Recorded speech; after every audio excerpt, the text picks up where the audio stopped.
En 1982, Daïna, alors âgée de 14 ans, était violée par Michel Fourniret, qui, des années après, avouera une série de viols, d'enlèvements et de meurtres.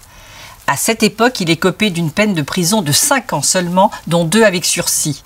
En 2006, Daïna était venue dans mon émission Vie privée, vie publique témoigner de sa colère et dénoncer le dysfonctionnement de la justice qui avait permis sa libération, alors que celui que l'on a nommé l'ogre des Ardennes attendait en prison son procès, mais toujours présumé innocent. Alors vous aussi, Daïna, vous avez vécu une histoire très douloureuse puisque vous avez croisé sur votre chemin, c'est comme ça qu'on peut dire, enfin à l'adolescence. Vous aviez 14 ans, le tueur et violeur en série, Michel Fourniret, présumé innocent. Retour donc sur ce jour qui a fait basculer votre vie. On regarde le reportage et pendant ce temps-là, le ministre et garde des Sceaux, Pascal Clément, nous rejoint. En 1982, alors qu'elle n'avait que 14 ans, Daïna croise la route de Michel Fourniret. Je rentrais d'une soirée. J'avais passé l'après-midi avec des amis et mon frère. Et lorsque je suis arrivée à la gare d'Épernon, j'ai été accostée par Michel Fourniret. Celui que l'on surnommera plus tard le monstre des Ardennes. Lui, il était dans une espèce de virage. Au moment où je suis arrivée, il est sorti. Et il m'a pris par le bras, il m'a mis la bouteille de vitriol ici en me demandant si je savais ce que c'était que du vitriol. Et nous avons roulé longtemps. Il s'est arrêté à un moment donné dans un champ. Et là, il a dit qu'il allait faire un simulacre de viol. En fait, de simulacre, il est allé au bout. Michel Fourniret est arrêté en 1984 pour 5 agressions sexuelles, dont celle de Daïna. Il est immédiatement incarcéré à la prison de Fleury-Mérogis. Jugé par la cour d'assises d'Évry, Michel Fourniret est libéré en 1987 après 3 ans et demi de détention. Daïna ne décolère pas pour elle, il n'aurait jamais dû être libéré si tôt. Les jurés ont requalifié ce viol, enfin ce que moi je vis comme un viol, et je l'ai vécu comme tel en tout cas, comme un attentat à la pudeur avec violence. Et il a bénéficié de circonstances atténuantes. Pendant plus de 16 ans, Michel Fourniret ne fait l'objet d'aucune poursuite. En 2003, sa chance tourne. Arrêté en Belgique, il avoue une série d'assassinats. Isabelle Laville, Fabienne Leroy, Jeanne-Marie Desmarot, Natacha Danet, Maniana Tumpong, Cécile Saison et Elisabeth Brichet, sa plus jeune victime, 12 ans, toutes portées disparues. Quand il a ressurgi, lui, en 2003, ça a été un choc. Et je n'ai plus peur de lui en tant que tel, mais j'ai peur d'autres prédateurs, en fait. Et je sais qu'il y en a énormément, et c'est aussi pour ça que je veux me battre maintenant contre eux. Un combat qui envahit sa vie de famille. Ses 3 enfants et Francis, son mari, vivent avec elle son traumatisme. Avec les années, les enfants grandissant, c'est devenu de plus en plus difficile. On s'est senti enfin, plus particulièrement moi, dans un espèce de flip permanent de protection de ses enfants, la peur qu'il se passe quoi que ce soit, etc., en faisant toujours référence à ce qui est arrivé à Daïna. Et puis au jour d'aujourd'hui, les enfants ayant encore vraiment beaucoup plus grandi, là, ça devient très difficile. Quand ils ont avoué, tous les deux, sa femme et lui, ça a été... je me suis dit, mais bon sang, il a tué dès sa sortie de prison, donc... Quelle part je joue là-dedans? Ce que je veux dire, c'est que je me suis juste demandé s'il m'avait tué. Il aurait pris beaucoup plus longtemps. Et il y en aurait, voilà, il y aurait plein de victimes qui seraient vivantes. Voilà, ce sont des paroles lourdes, Daïna, que vous dites à la fin de ce témoignage. Vous vous sentez, comme vous le dites, réellement responsable, presque coupable d'être en vie? Ça a été difficile pour moi de trouver une légitimité, parce que j'avais ce besoin d'aller voir les autres familles de victimes, mais je ne me trouvais pas de légitimité, parce que j'étais là, j'étais vivante, d'une part, et d'autre part parce que... Enfin, c'était tourmenté, quoi. Je me suis dit, mais effectivement, si tu avais tué, il aurait pris longtemps, parce que là, on t'aurait reconnu comme victime, puisque tu aurais été morte. Donc, de fait, tu étais victime. Par ailleurs, je me dis aussi que si ça avait été qualifié de viol, peut-être qu'il aurait pris plus, peut-être que si j'avais pas porté plainte, il n'aurait pas été en prison et du coup, il n'aurait pas tué, parce que c'est aussi le but du livre que j'ai écrit, c'est d'essayer j'ai pas la prétention de décrypter ce qui se passe dans la tête de Fourniret, plutôt de décrypter ce qui s'est passé au niveau de la justice, avec mon regard, moi, de citoyenne et de victime. Et donc, votre livre s'appelle « Inavouable vérité » aux éditions Albin Michel. Vous dites « Je suis sortie vivante de ce 4 septembre 1982, violée, salie, humiliée, hantée à jamais, mais vivante. Celles qui sont venues après moi n'ont pas eu cette chance. Quand je l'ai accusé plus tard, a-t-il décidé de supprimer désormais toutes ses victimes ?» Vous pensez vraiment cela? Ouais, c'est ce que je pense. C'est ce que je pense, et en même temps, je vous dis, encore une fois, ça a tendance à s'estomper parce que les familles de victimes sont... Enfin, voilà, moi, je suis admirative parce que ce sont des gens très forts, quoi. Ils ont eu la force de me réconforter, de me dire « Non, toi, tu n'es pas coupable, tu es victime au même titre que nous, tu n'es pas coupable de son comportement. » Mais c'est lourd à porter aussi de se demander. Et je suis sincère quand je dis s'il m'avait tué, est-ce que là, il aurait pris... Combien d'années de prison il aurait pris? Mais il aurait fallu le découvrir à ce moment-là. Oui, donc, mais je suis d'accord, mais... Alors, ce qui est difficile aussi et douloureux dans votre histoire, hein, Daïna, c'est que, j'ai envie de dire, elle est presque à rebondissement. C'est que vous vous retrouvez, vous, dans un lien absolument aussi incroyable. Après ce viol avec Fourniret, qui vous a envoyé des lettres. Il m'a envoyé une lettre, enfin celle que j'ai reçue chez moi. 2 ans après, c'est cela? 2 ans après. Vous aviez 16 2 ans après son arrestation. Voilà, vous aviez 16 ans à l'époque. Ouais. Et quand je parle de choc, je crois que le mot est faible. C'est-à-dire que là, je me dis, et encore plus maintenant avec le recul, je me dis, mais est-ce que c'est possible que quand ils ont accès au dossier, ils ont accès aux coordonnées des victimes? Ça, c'est quelque chose d'incroyable. J'espère que les choses ont changé. Et cette lettre-là, je l'ai jetée parce que c'était impossible à garder.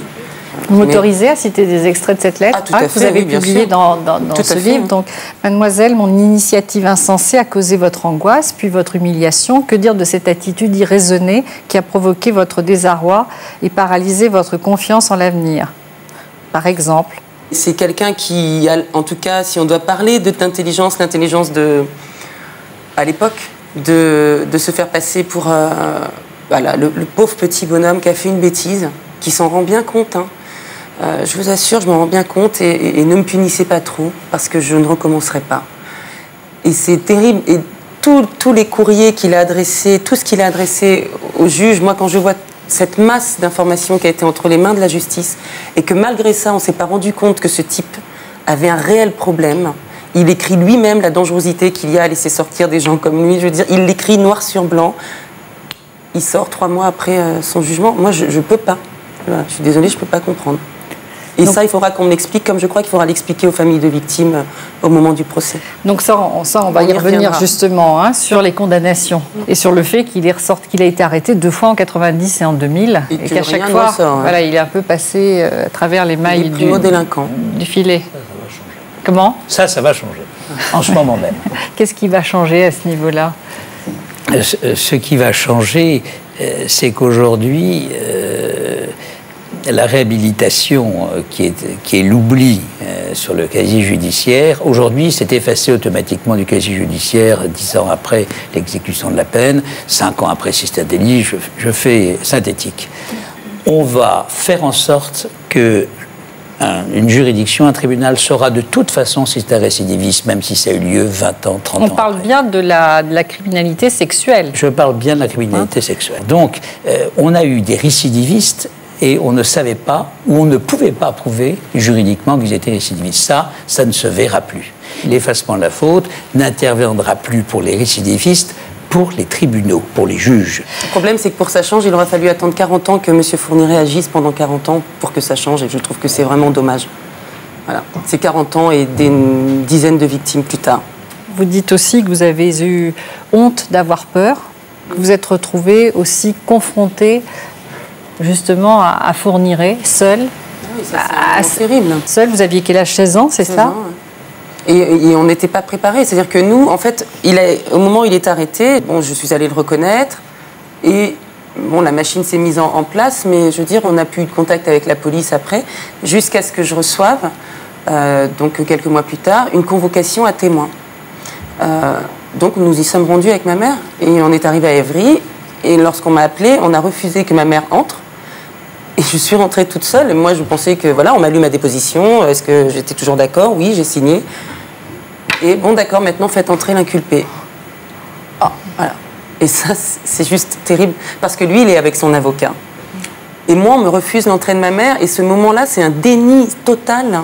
Mais vraiment, c'est ça, quand je parle aussi dans le livre, je dis, dans les affaires, je crois qu'on ne se rend pas forcément compte, dans les affaires d'agression sexuelle et de viol, ce qui est terrible, c'est non seulement l'agression qu'on vit, mais c'est le regard de la société tout entière. C'est pire. Mais le sentiment d'être trahi mais c'est à ce moment-là. C'est une autre agression. Ouais. C'est... Et trahi aussi par la justice oui, parce à ce que moment-là. lui, on lui demande rien. Je veux dire, moi, on me demande, oui, mais alors, oui, mais vous ne vous êtes pas débattu, c'est pas bien. Vous auriez dû vous débattre, parce que si vous étiez débattu, ça aurait été une preuve supplémentaire que vous n'étiez pas d'accord. Bon, vous êtes sûr, vous savez, les jeunes, on sait ce que c'est. Vous êtes sûr que vous n'avez pas fumé un peu de drogue, bu un peu d'alcool. Coucou, c'est moi la victime. Ouais. C'est pas lui. Je pense que ça ne se passerait plus exactement comme ça, parce que la justice a fait de gros efforts depuis, à savoir qu'il y a eu un véritable phénomène de spécialisation en matière de mineurs, des juges d'instruction, des avocats, des policiers, des gendarmes, des experts. Et maintenant, un enfant qui est auditionné par un juge d'instruction, d'abord, il n'est pas confronté systématiquement à son agresseur, et s'il l'est, parce qu'on estime que c'est utile, il est en tout cas assisté par un avocat.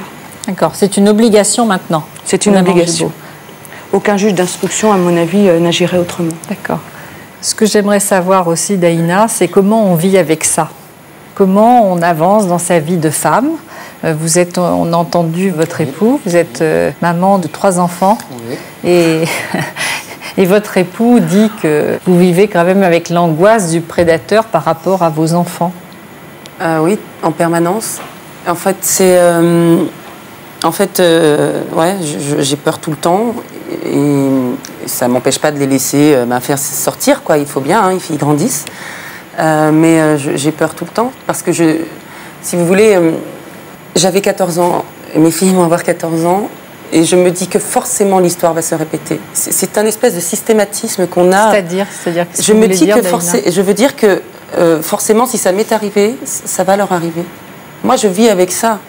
C'est terrible, même si on n'a plus peur. Je dis, c'est vrai que j'ai plus peur de Fourniret. J'ai dépassé le stade de la colère par rapport à ce qu'il m'a fait. Je suis extrêmement en colère par rapport à ce qu'il a fait aux autres, par rapport aux errements. Je suis navrée de la justice. Et sincèrement, je ne démordrai pas de ça, à moins qu'on m'amène vraiment des preuves comme ça, carrées, mais ça, j'en démords pas. Non, mais ça, on comprend votre colère, puisque ça a duré sur, oui, sur des années. Oui, et puis parce qu'on lui a quand même laissé la liberté de faire ce qu'il a fait, même s'il est présumé... voilà. Présumés. Il y a de vraies victimes et de présumés innocents. Et moi, je vis dans cette peur. Alors, c'est vrai que j'ai un peu entraîné mon mari dans cette peur. Mais bon, à côté de ça, je crois que mes enfants sont plutôt équilibrés. Ils savent que, bon, ils me disent aussi, bon, maman, ça va. On sait. Mais je veux dire, pas plus tard qu'au printemps, à Cholet, et voilà, au carnaval, ma fille, il y a quelqu'un qui lui a proposé 30 €. Bon, voilà, je me dis... il y en a partout, quoi. Alors, je ne veux pas non plus rentrer dans une phobie, mais... Mais alors, qu'est-ce que vous souhaiteriez, vous, ayant vécu cela, Daïna? Alors, moi, ce que je souhaiterais, c'est qu'on reconsidère... J'ai un problème avec les qualifications d'agression sexuelle. Alors, attouchement, attentat à la pudeur, viol. Qu'est-ce qu'un viol? Alors, un viol, c'est quand il y a pénétration. Bon. Ça veut dire que ce que j'ai vécu, à l'heure actuelle, si ça se reproduisait, puisque je ne vais pas rentrer dans les détails, mais effectivement, il n'est pas allé jusqu'au bout, mais j'ai quand même été attachée, il a quand même, voilà, enfin, il y a quand même eu début de pénétration. C'est quoi? Maintenant, là, en 2006, c'est quoi? C'est un viol. Ben, je ne sais pas. Oui, oui. Alors, ou tout du moins une tentative de viol. Juridiquement, c'est une tentative de viol. Mais je crois aussi qu'il faudrait comprendre dans la tête des victimes... c'est qualifié comme du viol. Mais ça l'était déjà à l'époque. Oui, oui, oui. Le problème, c'est pas ça qui a changé. C'est les éléments de preuve, c'est les témoignages, c'est le recueil de la parole de l'enfant. Quand ça se fait bien, c'est merveilleux. Si on se trompe là, Et c'est ce qui s'est passé à Outreau. Ça finit par une erreur judiciaire. Et ce qui révolte spontanément, c'est que c'est la requalification. Et d'un viol, c'est devenu effectivement une affaire presque banale, d'harcèlement sexuel avec violence, enfin rien. 3 ans de prison, une vie traumatisée, évidemment. On se dit qu'aujourd'hui, ça n'existerait plus. Alors, je peux expliquer peut-être pourquoi. On va y revenir, je pense. On y reviendra. Bon. Bien sûr, enfin, ça a changé. D'un mot, aujourd'hui, la police scientifique fait qu'aujourd'hui, on saurait si c'est un viol ou si c'est pas un viol. Et ça, la certitude serait très vite prouvée, je vous dis, par des éléments scientifiques que nous n'avions pas à l'époque. Je voudrais vous demander, justement, en tant que garde des Sceaux, ce que la France compte faire au niveau des soins thérapeutiques. Parce que, alors, le problème, c'est qu'on sait que la prison ne résout rien. On peut laisser un délinquant, un criminel sexuel en prison 5 ans, 10 ans, 15 ans, il rentre avec son problème, il ressort de prison avec son problème. Ça, tout le monde le sait aujourd'hui. Voilà. C'est une mise à l'écart temporaire, mais le problème n'est pas réglé. Alors, où en êtes-vous des hôpitaux-prisons, de la prise en charge Exactement. Distinguons ceux que les experts psychiatres vont considérer comme des récidivistes en puissance, de vraies bombes. Et là, je vais vous expliquer ce que nous sommes en train de faire. Et ceux qui sont d'accord pour se réinsérer, tel le bracelet électronique mobile, telle l'injonction de soins acceptée par celui qui a purgé sa peine et qui prend aujourd'hui un médicament par jour. Quelquefois, il y a même mieux, je crois, des médicaments qui font chuter totalement la libido. Donc, j'allais dire, lui-même n'a plus peur de lui-même. Bon. Alors, s'agissant de ceux qui sont vraiment des méchants pervers, dramatiquement pervers, et que l'on sait, quel que soit l'âge à laquelle on va les relâcher, ils seront encore dangereux pour la société. Alors, nous sommes en train de créer, jargon maison, des unités de soins spécialement aménagées. En fait, il s'agit de prisons dans certains hôpitaux psychiatriques. Et où nous aurons des gens qui seront des gens de véritables bombes, qu'on ne relâchera plus dans la société. La question qui n'est pas tranchée aujourd'hui, il y a un rapport qui est en train, il y a un cercle d'experts qui est en train de réfléchir. Et combien de temps pourrons-nous les garder? Et est-ce qu'on pourra les soigner? Actuellement, nous n'avons pas les unités psychiatriques en question. Il y aura 800 places entre 2008 et 2010, mais il faut le temps de les sortir, il faut le temps de les fabriquer, si je peux dire. 25% des détenus condamnés en France le sont pour des crimes ou des délits sexuels. C'est-à-dire 25% des gens qui sont en prison une fois condamnés. C'est donc un problème majeur. Et honnêtement, qu'on a ignoré jusqu'à ces dernières années. Et qu'on vient de prendre en charge depuis très peu de temps. Je peux vous dire, par exemple, j'ai eu beaucoup de mal, politiquement, à faire voter le bracelet électronique mobile. C'était liberticide. Donc, si vous voulez, il y a aussi, je suis content de ce type d'émission, pour faire prendre conscience, ne serait-ce qu'aux parlementaires, que l'opinion publique, elle ne peut plus tolérer ça. Et qu'aujourd'hui, créer des unités de soins psychiatriques dans des hôpitaux psychiatriques où peut-être certains resteront à vie, ce n'est pas un crime contre la liberté, c'est simplement la défense de la société. Or, aujourd'hui, ce thème est considéré comme très difficile. Et le profil, alors? Le profil du ravisseur, Charles Siegfried Peretti. C'est peut-être pas les gens les plus dangereux qui font le plus de bruit. Donc là encore, il va falloir que la société évolue et puis se pose un certain nombre de questions. On a parlé de détection précoce, de troubles chez des enfants ou des adolescents. On a parlé de différentes pistes de travail qui sont envisagées pour essayer d'apporter une réponse à quelque chose qui est extrêmement difficile. C'est-à-dire la détection de ces... En même temps, détecter trop jeune, c'est compliqué. Si on commence à afficher les enfants ou les adolescents dès qu'il y a un trouble du comportement, je pense que c'est dramatique. Je ne sais pas. Moi, je pense que ce serait dramatique. J'ai pas repéré à 3 ans. Je veux dire, c'est de la folie de se dire, allez, il sort de maternelle, tiens, il est un peu turbulent, c'est peut-être qu'il présente des troubles. C'est impossible. C'est quoi être normal? C'est quoi on prend Fourniret petit, il était peut-être très bien, ce garçon. Vous avez raison de dire, on n'a pas de déterminisme et de dire, tel enfant aujourd'hui a tel problème, il va devenir comme ça. Un enfant qui a des difficultés, si on l'aide, à retrouver un certain calme et une sérénité, c'est bien et c'est probablement bien pour tout le monde. Monsieur Mailly? J'entends ici des choses, il y a peut-être ce genre d'études aussi en Belgique, mais moi je sais que pendant que ma fille qu'on recherchait le corps de ma fille, il y a des gens qui ont dit qu'il faudrait mettre une puce électronique comme on met pour les chiens et les chats aux enfants. Moi, rien que quand on dit enfant, on se trompe de cible. Je suis désolé, vous êtes en train de me dire, il faut regarder auprès des enfants celui qui va devenir le danger public, l'ennemi public numéro 1 dans 10 ans, dans 15 ans, dans 20 ans. Je suis désolé, pour moi, on se trompe de cible. Moi, la cible, c'est celui qui est là pour le moment. Oui, vous vouliez ajouter. Oui, je tiendrai juste à préciser que parmi tous les chiffres cités, il ne faut pas négliger la part des violences sexuelles intrafamiliales, qui représentent quand même plus de la moitié des infractions. Oui, mais c'est essentiel de le rappeler. Tout à fait. Parce que c'est surtout, parce qu'on a l'impression que dans la population globale, il y a tout un tas de violeurs en liberté ou en série. Il y a quand même aussi beaucoup d'affaires qui ont lieu au sein du cocon familial. Parole de fin, ça donne aux victimes peut-être. Daïna. Moi, mon combat, il est plus dans le but de faire évoluer les choses au niveau de la justice, du code pénal, de reconnaître, voilà, de faire avancer aussi dans le dossier Fourniret, de permettre à d'autres familles de comprendre ce qui a pu se passer. Et moi-même, j'ai besoin de le comprendre aussi. Bonjour, c'est Mireille Dumas. Vous apparaissez dans l'une de nos vidéos. Vous désirez témoigner de nouveau. N'hésitez pas à nous contacter par mail à l'adresse qui s'écrit ci-dessous. N'hésitez pas à vous abonner, ça ne coûte rien, et à commenter les vidéos.